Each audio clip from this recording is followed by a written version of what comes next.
فأنا ناصح لإخواني بالصدع بالحق تبيض وجوههم. السكوت في مسألة الحزبية يضرها، فاصدع بما تؤمر وأعرض عن المشركين. سلامي على دماج ورجالها والشيخ يحيى ودار العلم يا سعد بانها. رسوله اللهم صل على محمد عبدك ورسولك وعلى آله وأصحابه ajma'in amma ba'd. Sekarang kita masuk ke muka surat 70 dari pembahasan fikih.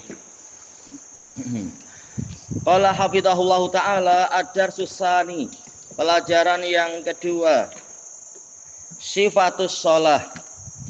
Sampai sini memang ya, tata cara sholat. Setelah membahas keutamaan sholat, sekarang tata caranya. Silahkan.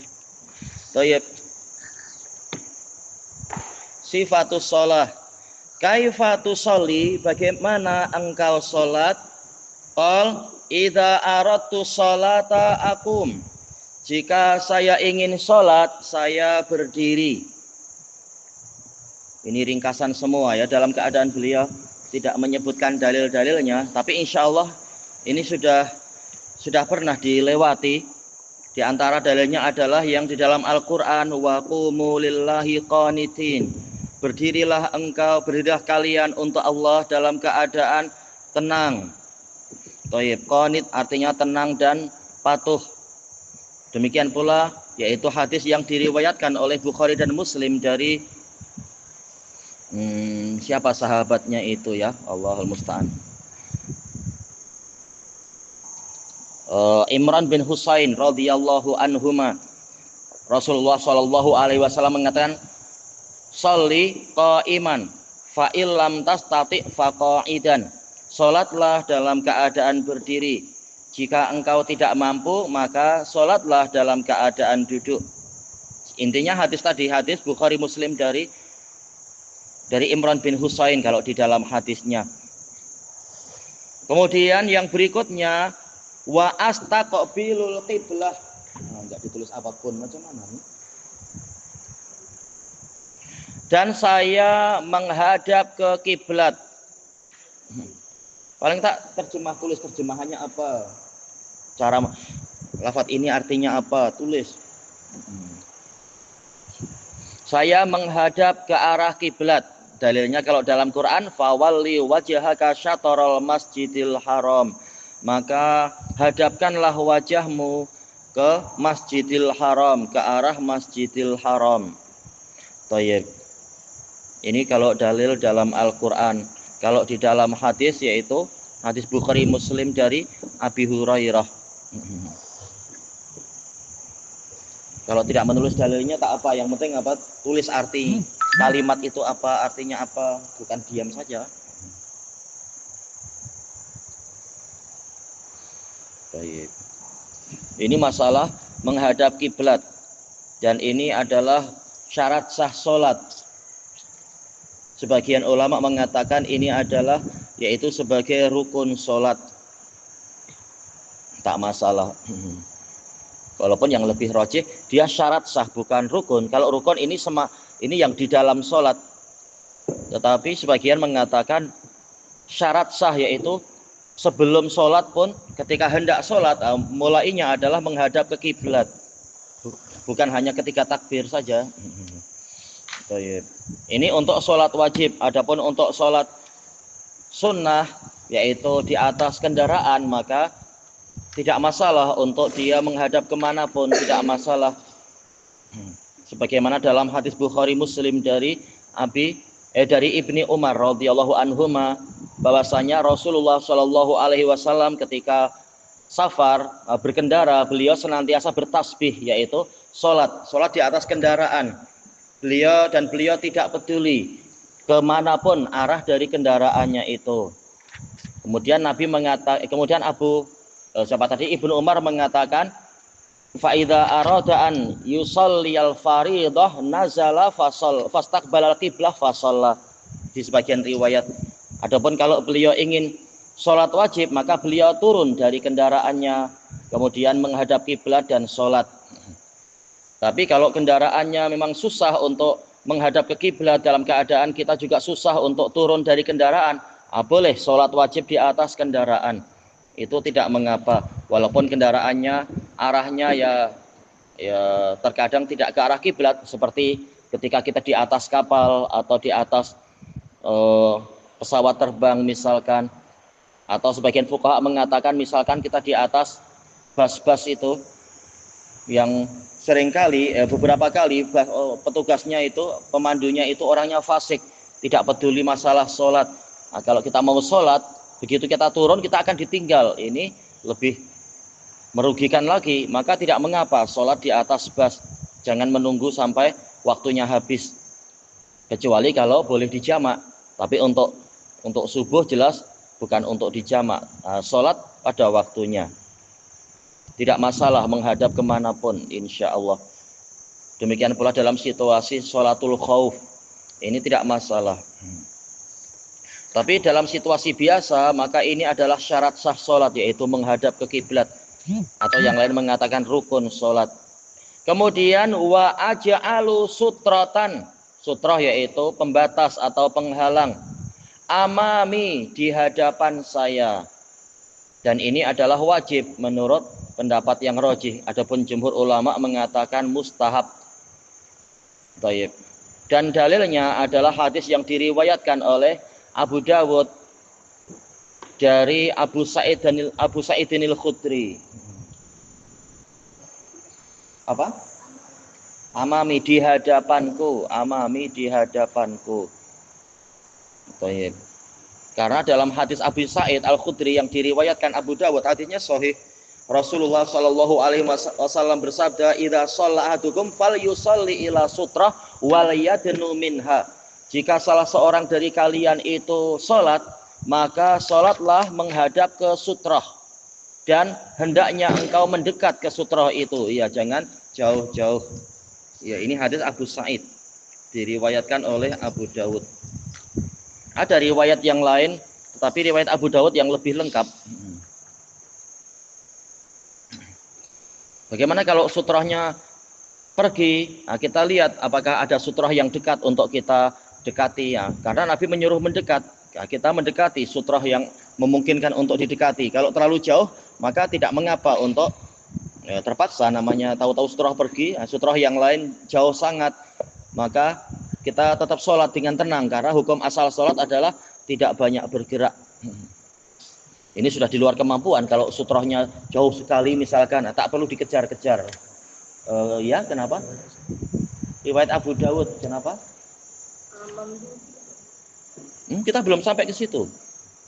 Belum sampai kita membahas itu. Baik. Summa arfa'u yadai. Kemudian saya mengangkat kedua tangan saya, mamdudatai al-asabi, dalam keadaan menghulurkan jari jemarinya, yaitu jarinya diluruskan ke atas. Bukan gaya pendekar cakar elang, bukan. Tapi apa? Tangan, yaitu jari jemarinya dihulurkan ke atas, yaitu tegak ke atas. Bengkok sikit pun tidak mengapa kata para ulama, tapi intinya adalah dia secara umum jarinya itu tegak. Ila hadwil mangkibain, sampai ke sejajar dengan mangkib, yaitu pundak, sejajar dengan pundak.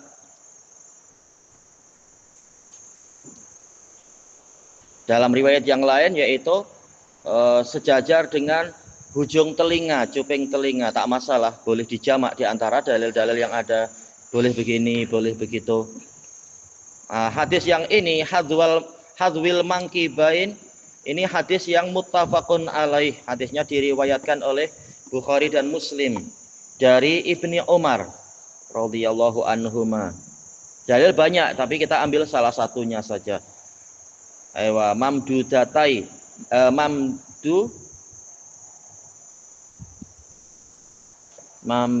mamdutai. Sepertinya kurang dal ini, mamdudatai. Asalnya mamdudah.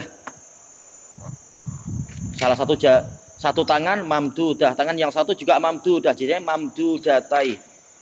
Tak mungkin dalnya malah hilang. Harusnya kurang satu ya, mamdudatai.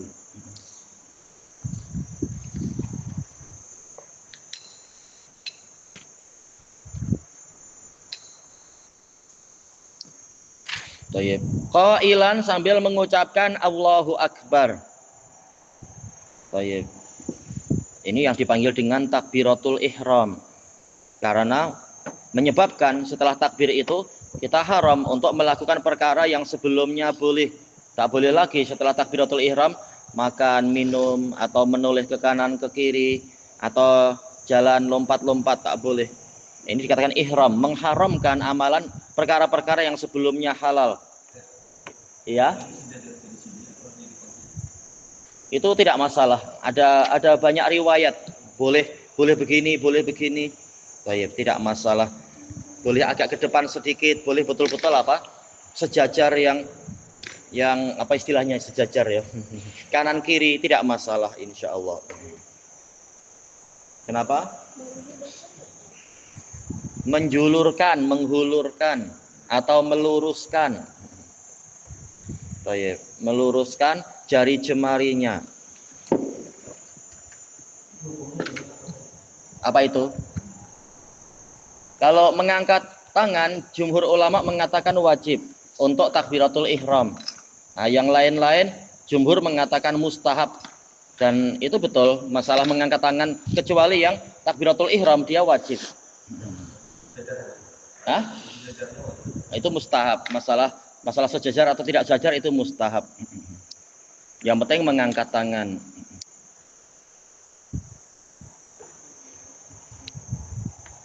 Tayyib qailan Allahu Akbar sambil mengucapkan Allahu Akbar. Ini muttafaqun alaih dari Abi Hurairah radhiyallahu an.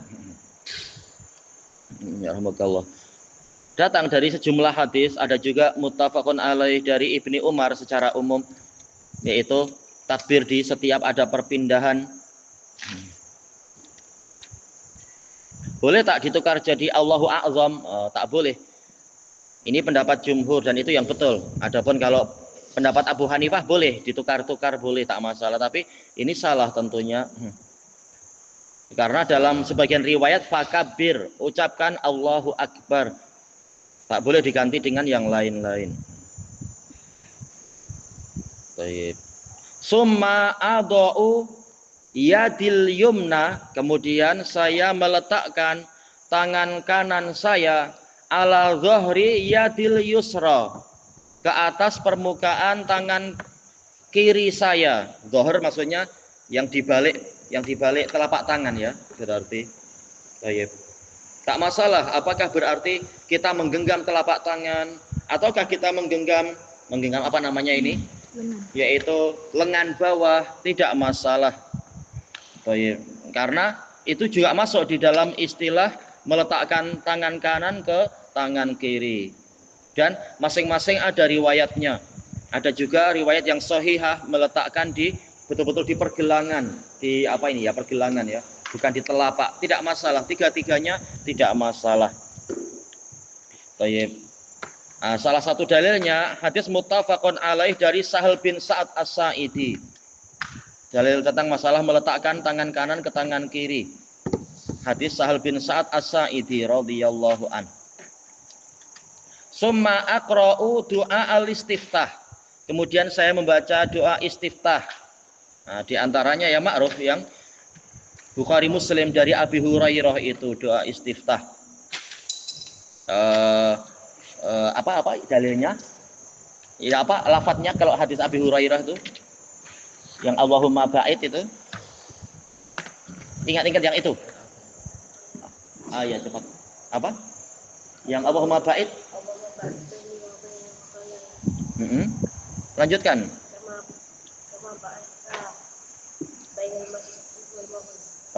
Setelah itu naktini min khotoyaya kama yunaqas saubu minat. Yang terakhir Allahumma Allahumma Allahumma maghfir lana khataaya kama yanqusul abyad min danas. Bukan yang itu. Setelah itu. Allahumma ghsil maghfir bisalji. Gimana lafadznya?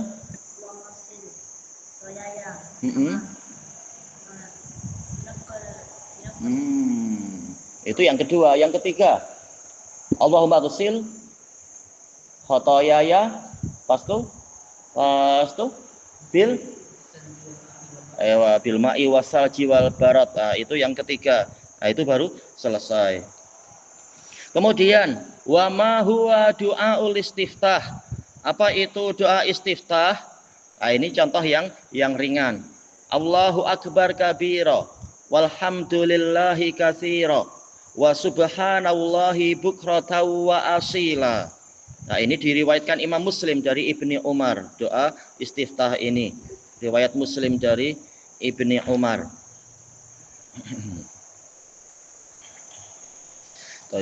Kemudian kita habiskan muka surat ini.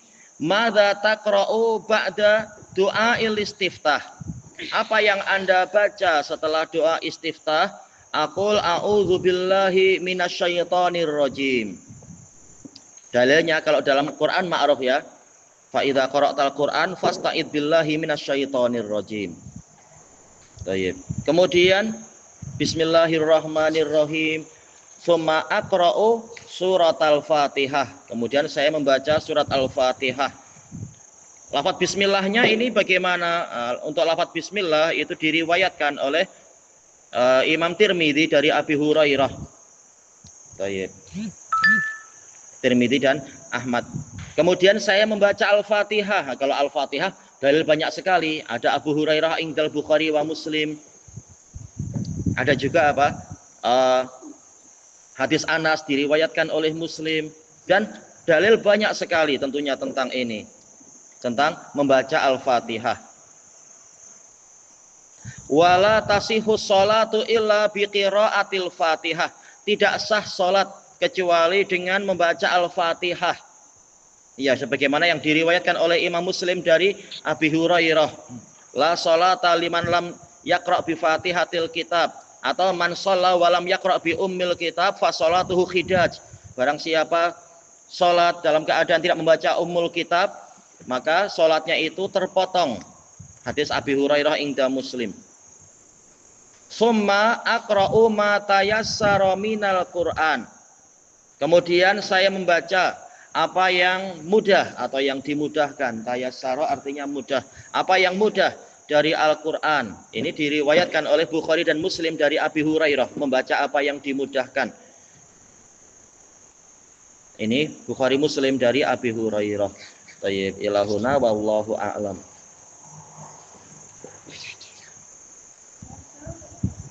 Apa? Mudah. Tengok mana tayassara, kasih angka tuh. Oh ya sudah.